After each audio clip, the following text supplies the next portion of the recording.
आजपासून आपल्या संसदेमध्ये सुद्धा आपलं वंदे मातरम बोललं जात आहे. विधानसभेमध्ये वंदे मातरम बोललं जात आहे. पण अबू आझमी आणि त्यांचे सहयोगी आमदार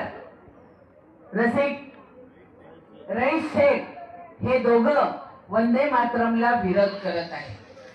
पण वंदे मातरम हे प्रत्येक शाळेमध्ये, प्रत्येक कॉलेजमध्ये, प्रत्येक आपल्या राज्य स्तरावरच्या कार्यक्रमाला वंदे मातरम बोललं जातं.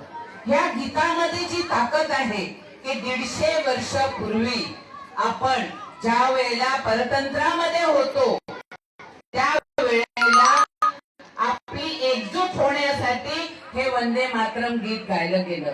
आणि ह्या गीतामध्ये ताकद होती लोकांना एकत्र आणायची, सर्व धर्माला एकत्र आणायची ताकद कशामध्ये होती तर ते वंदे मातरम गीतामध्ये होती.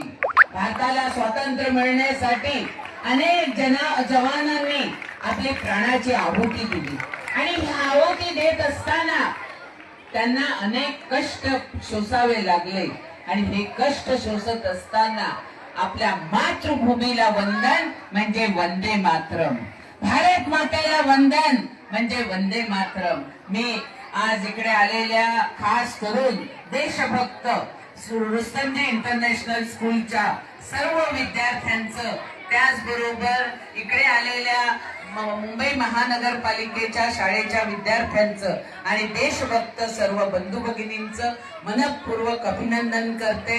आणि खास करून आपल्याला आज संपूर्ण वंदे मातरम गाण्यासाठी राष्ट्रीय स्वयंसंघाचे आमचे महाजन साहेब इकडे आलेले आहेत, राजन शिर्केजी यांचं सुद्धा मी मनपूर्वक अभिनंदन करते आणि त्यांना विनंती करते की संपूर्ण वंदे मातरम त्यांनी गावं. धन्यवाद.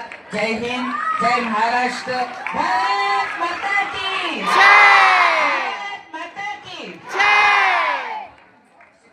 सभी अपने अपने स्थान पर खड़े हो जाएंगे. पहले सभी लोग अपने अपने स्थान पर खड़े हो जाएंगे. सुनिए जी, ध्वज, राष्ट्रीय ध्वज ऊपर रखना है. सभी बच्चों ने राष्ट्रीय ध्वज ऊपर रखना है. राष्ट्रीय ध्वज ऊपर रखिए. आपके ऐसा करिए. राष्ट्रीय ध्वज सभी ने ऊपर रखना है. सभी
कोणी सांगू